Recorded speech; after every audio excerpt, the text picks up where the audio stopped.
अखिलेश यादव जी। अध्यक्ष महोदय, अखिलेश प्लीज। अध्यक्ष महोदय, मैं आपका धन्यवाद देना चाहता हूँ। प्लीज अध्यक्ष महोदय, अध्यक्ष महोदय, अध्यक्ष महोदय, अध्यक्ष महोदय, मैं आपका धन्यवाद देना चाहता हूँ। आज मुझे एक बहुत महत्वपूर्ण समय पे मुझे बोलने का मौका मिल रहा है। अध्यक्ष महोदय, मैं अभी भारतीय जनता पार्टी के माननीय सदस्य को भी सुन रहा था, उनके वरिष्ठ सदस्यों को भी और माननीय मंत्री जी को मैंने सुना है, और इस महत्वपूर्ण विषय पर उन्होंने अपनी बात रखी है। समाजवादी पार्टी महिला आरक्षण के पक्ष में है और समाजवादी पार्टी का इतिहास रहा है कि हम लोगों ने हमेशा महिलाओं को आगे बढ़ाने के लिए काम किया है। हमारे नेता जिनकी विचारधारा पे हम लोग आगे बढ़ रहे हैं, डॉक्टर राम मनोहर लोहिया, उन्होंने हमेशा जेंडर जस्टिस और सोशल जस्टिस की बात की है। हम समाजवादी लोग जेंडर जस्टिस और सोशल जस्टिस के पक्ष में हैं और महिलाओं का आरक्षण 33% हो उसके भी पक्ष में हम लोग बोल रहे हैं। और ये लड़ाई हमारी निरंतर चल रही है और कहीं न कहीं आरक्षण हमारी पीढ़ी के आह्वान को और मजबूत कर रहा है।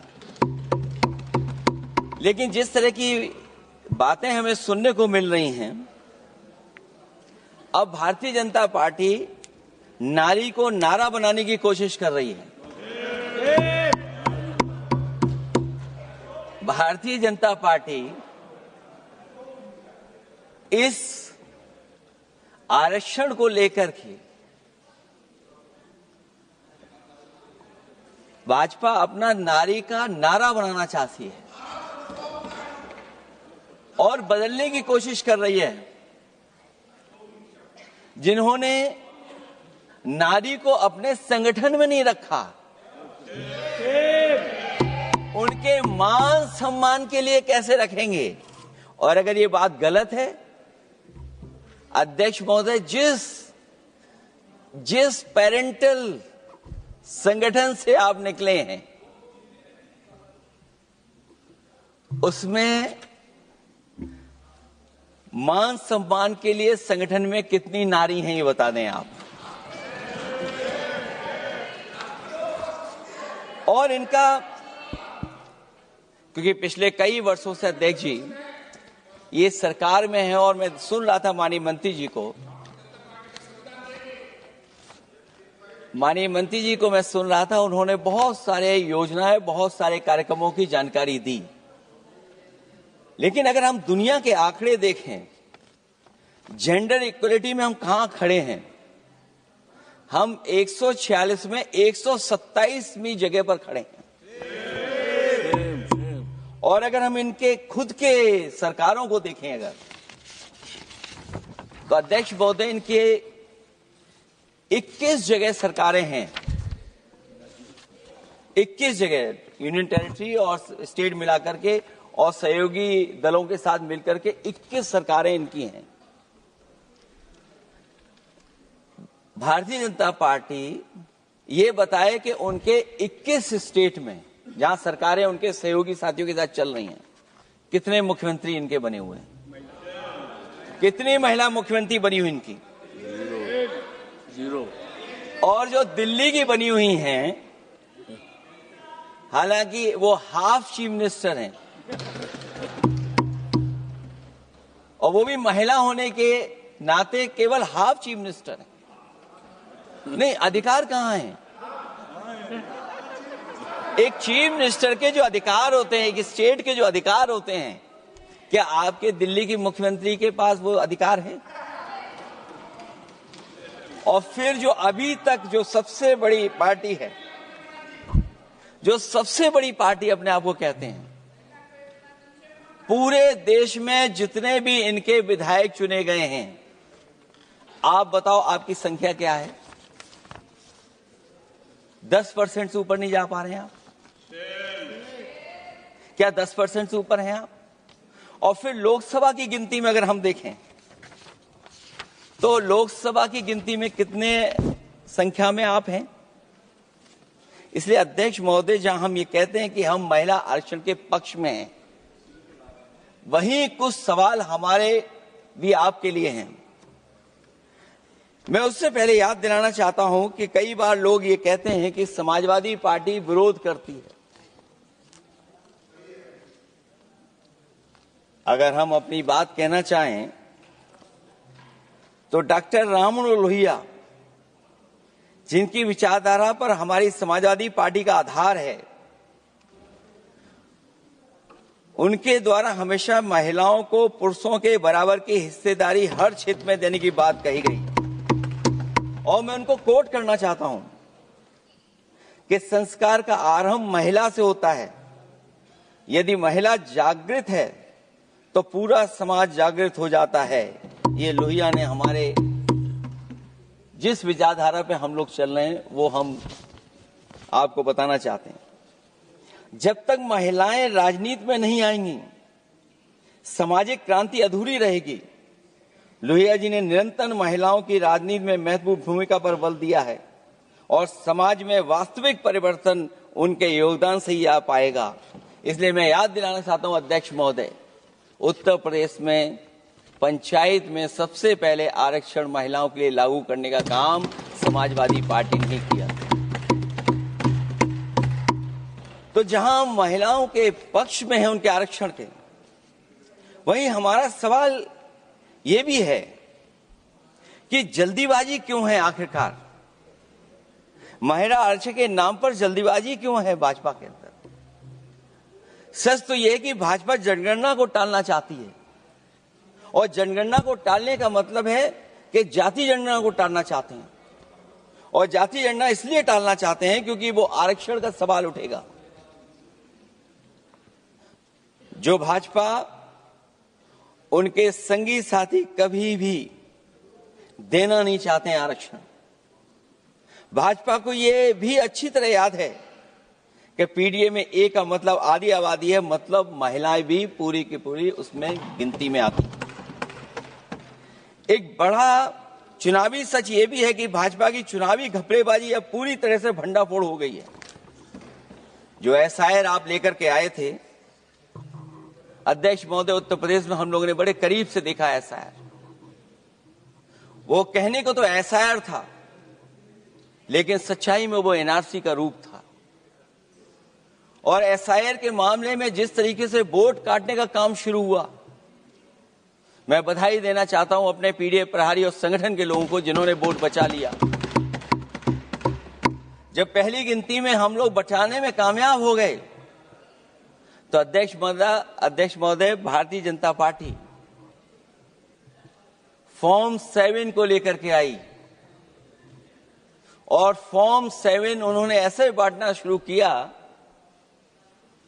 उस घपले को भी हम लोगों ने पकड़ लिया। और जब उस घपले को पकड़ा तो पता लगा फॉर्म 7 बंद हो गया उत्तर प्रदेश में। फॉर्म 7 से कोई वोट काटा नहीं गया। अध्यक्ष महोदय, जो फॉर्म 7 काटने के लिए जिससे दस्तखत कराए थे भारतीय जनता पार्टी ने, उस व्यक्ति को दस्तखत करना भी नहीं आता है। अध्यक्ष महोदय, जो एसआईआर के बहाने फॉर्म 7 लेकर के आए थे, जो फॉर्म 7 दस्तखत करा करके वोट काटे जा रहे थे उत्तर प्रदेश में, जब पकड़ा गया, हम लोगों को जानकारी मिली, हम लोगों ने उसको प्रेस के सामने लेकर के आए और चुनाव आयोग को शिकायत की।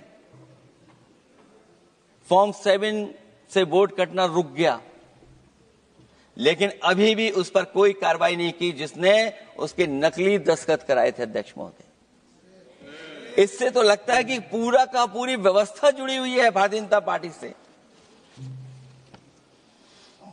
और धीरे धीरे जो भारतीय जनता पार्टी की सरकार चली है, हेरा फेरी हम लोग पकड़ लिए, भाजपा की कलई खुल गई और उसके समर्थक और वोटरों का आकार पड़ने लगा। जब तब भाजपा निराशा के इस दौर में उभरने के लिए बिल लेकर के आ रही है। ये भारतीय जनता पार्टी का जो वोट कम हो रहा है, असली लक्ष्य अध्यक्ष महोदय वोट है, सत्ता में रहना है, इसलिए आरक्षण को लेकर के आए हैं। भाजपा की यही राजनीतिक चाल रहती है। जब पुराने लोग ये समझ जाते हैं कि भाजपा किसी की सगी नहीं है, तो हर बार भाजपा कुछ नए लोगों को अपने लुभाने जुमलों में फंसाती है। इस बार भाजपा महिलाओं को लेकर ये पुरानी चाल चल रही है, लेकिन सफल नहीं होगी, क्योंकि सबसे ज्यादा दुखी तो महिलाएं ही हैं। भाजपा की कमीशन खोरी और चंदा वसूली की वजह से जो महंगाई बढ़ी है, उससे उनकी रसोई सूनी हो गई है। रही सही कसर सिलेंडर की, बेतहाशा बढ़ती कीमतों ने पूरा कर दिया है। ये अध्यक्ष महोदय मैं इसलिए कह रहा था कि माननीय मंत्री सिलेंडर की याद दिला रहे थे। उन्होंने इज्जत घर को भी याद दिलाया, जिसको कभी प्रधानमंत्री जी ने कहा कि ये इज्जत घर होंगे। गांव गोद लिए गए, जाकर के सरकार देखे उन गांव को अनाथ अगर किसी ने छोड़ा है तो भारतीय जनता पार्टी ने छोड़ा है। हर महिला अपने बच्चों को पढ़ाना चाहती है, लेकिन भाजपा की शिक्षा विरोधी सोच तो सरकारी स्कूल तक बंद करवा दे रही है। महिलाओं का दर्द क्या होता है, ये मेरठ के दुकानदारों के परिवार की महिलाओं की आंखों में आए आंसू भी बयां कर रहे हैं, और नोएडा की मजदूर और मेड के गले बयान भी कर रहे हैं। क्योंकि जब हम बहस महिला आरक्षण पे कर रहे हैं, तो हमें याद रखना चाहिए कि हमारे बिल्कुल बगल में 40,000 से ज्यादा लोग सड़कों पे मजदूर, महिलाएं सड़कों पर हैं, जहां से प्रभु श्री राम जो कभी हम लोगों ने स्क्रीन पे देखा था, वो चुन करके आए थे। वहां पर महिलाएं धरने पर बैठी हैं, और अगर ये धरने पर इसलिए बैठी हैं क्योंकि उनको न्याय नहीं मिल रहा है। भारतीय जनता पार्टी की सरकार की वजह से उनके घर उजड़ रहे हैं। महिलाएं रो रो करके न्याय मांग रही हैं। तो मैं कहना चाहता हूं अध्यक्ष महोदय सरकार से कि अगर ये बिल इतना ही सही है, तो इसे मेरठ नोएडा की पारिवारिक और कामगार महिलाओं के बीच बैठकर घोषित किया जाए कि उनके लिए इसमें क्या क्या होने जा रहा है। हम महिला आरक्षण के साथ हैं, पर उस भाजपाई चालबाजी के खिलाफ हैं, जो एक साजिश के तहत की जा रही है। भाजपाई और उनके संगी साथी देश की सबसे बड़ी आबादी के वर्ग, मतलब पिछड़े वर्ग की महिलाओं के बारे में चुप्पी साधे बैठे हैं। ये बात अध्यक्ष जी समझ में नहीं आ रहा है, क्योंकि जब हम लोग प्रधानमंत्री जी को सुनते थे तो वो ये कहते थे कि हम पिछड़े वर्ग से आते हैं, हम आप जैसे ही हैं, पिछड़े हैं। लेकिन जब आरक्षण की बात हो रही है तो पिछड़ों की संख्या इसमें कितनी है, हमें उम्मीद है कि सरकार इस पर जरूर बात अपनी रखेगी। ये संशोधन के नाम पर जो जल्दीबाजी दिखा रहे हैं, दरअसल उसके पीछे भाजपाइयों की मंशा है कि जनगणना न करनी पड़े, क्योंकि अगर जनगणना करनी पड़ेगी तो जातिवार आंकड़े भी देने पड़ेंगे और जातिवार आरक्षण भी। ये भाजपा का एक बहुत बड़ा षड्यंत्र है, जिसमें जनगणना आधारित प्रसीमन को नकार कर पिछड़ों का अधिकार लूटा जा रहा है। ये लोकतंत्र के खिलाफ खुफिया लोगों की गुप्त योजना है, जो अब तक स्वीकार नहीं, जब तक प्रक्रिया के साथ हम लोग स्वीकार कभी नहीं कर सकते, जब तक इसका लागू करने का तरीका ठीक ना हो। अगर पिछड़ों की आबादी कम से कम अगर हम गिन लें कि 70%, 80% से ज्यादा है, अध्यक्ष महोदय, अगर हम उनको 66% मान लें, तो इनकी आबादी कम से कम पिछड़ों की 33% होगी, आधी आबादी की जनसंख्या, जिनके हक की बात तो है ही नहीं इसके अंदर। इसका मतलब यह हुआ कि पिछड़े वर्ग की 33% महिलाएं, उनको हक देना नहीं चाहते ये लोग, हक उनका छीनना चाहते हैं। और फिर जो डिलिमिटेशन का साथ साथ लेकर के आए हैं, ये डिलिमिटेशन क्या है? अध्यक्ष महोदय, ये डिलिमिटेशन है कि इलेक्टोरल मैप को बदल दें। हमारे पूर्व में कांग्रेस के सदस्य ने ठीक कहा है कि जब डिलिमिटेशन की बारी आई तो इन्होंने पूरी रणनीति बना करके कि किस तरीके से लोकसभाओं के क्षेत्र बनाए जाएं, क्षेत्र कैसे बने जिससे कि उन्हीं को पॉलिटिकल लाभ मिले, वो हम लोगों ने आसाम में भी देखा और जम्मू कश्मीर में भी देखा है। इसलिए हम चाहते हैं कि पहले जनगणना हो और जनगणना जब आंकड़े सही आ जाएंगे अध्यक्ष महोदय, तब जाकर के डिलिमिटेशन ठीक होगा। और अगर आंकड़े ही ठीक नहीं हैं तो फिर आरक्षण कैसे ठीक होगा? क्योंकि आरक्षण का आधार ही हमारा जनसंख्या पर है। कहीं ऐसा तो नहीं कि आधी आबादी में ये मुस्लिम को भी ना गिनते हो, मुस्लिम महिलाओं को। इसलिए हमारी मांग होगी कि आधी आबादी में पिछड़े और मुस्लिम महिलाओं को भी जोड़ करके इस आरक्षण को पूरा किया जाए। एक जो हमें आशंका है कि जब आरक्षण होगा और डिलिमिटेशन होगा और जब संख्या बढ़ेगी तो उत्तर प्रदेश की संख्या विधानसभा की 500 से ऊपर होने जा रही है। और अगर 500 से ज्यादा होने जा रही है तो उसमें सरकार क्या विचार कर रही है? कहीं कोई ऐसा षड्यंत्र तो नहीं है जो हम महिला आरक्षण के बहाने उस षड्यंत्र को छिपा करके आगे बढ़ रहे हों? क्योंकि उत्तर प्रदेश में 120 सीटें तो लोकसभा की होने जा रही हैं और विधानसभा की सीटें तो अगर 600 हो रही हैं, अगर 600 हो रही हैं तो कहीं ऐसा तो नहीं अध्यक्ष महोदय उसमें भी कोई साजिश षड्यंत्र हो? जो षड्यंत्र हम लोगों को समझ में नहीं आ रहा हो। और अगर षड्यंत्र रहेगा तो जैसे अयोध्या हारे आप, एक बार फिर उत्तर प्रदेश आप हार जाएंगे। और 33% सीटें कौन सी होंगी?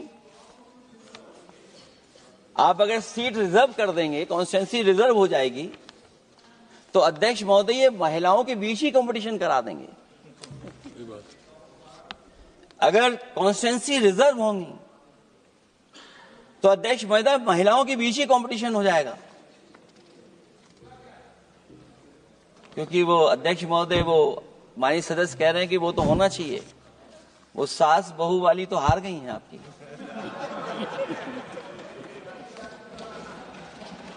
तो अगर पार्टी को ये मौका मिलेगा तो न केवल कंपटीशन से हम बच सकते हैं बल्कि संख्या महिलाओं की लड़ने की ज्यादा होगी। ये महिलाओं को ज्यादा नहीं लड़ने देना चाहते हैं चुनाव, इसलिए कॉन्स्टिट्यूंसीज को रिजर्व कर रहे हैं। अध्यक्ष महोदय, हमारा पक्ष है, हमारी मांग है कि ये जो लागू हो आरक्षण वो पार्टी को मौका मिले, पार्टी लड़ाए उनको, पार्टी संख्या तय करे। इसके साथ साथ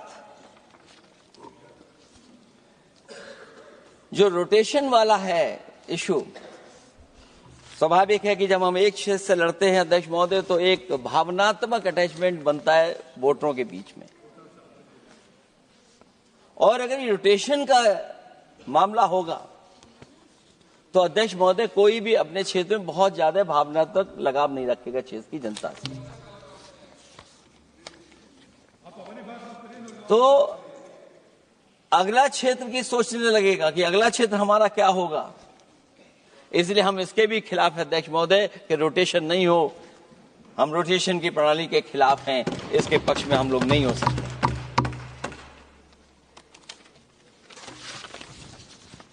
इसलिए अध्यक्ष महोदय हमारी मांग होगी कि पहले सेंसस कराए, जनगणना कराई जाए। और अगर ये जनगणना नहीं कर रहे हैं तो इसका मतलब धोखा दे रहे हैं। क्योंकि पुराने बिल में जो हम लोगों ने बात देखी और रखी थी उस समय वो यही था कि जनगणना करा करके महिला आरक्षण बिल आएगा। लेकिन ये लोग 2011 का लेकर के आ रहे हैं। इसका मतलब इनकी पूरी तैयारी है कि कौन सा लोकसभा क्षेत्र कैसा होगा।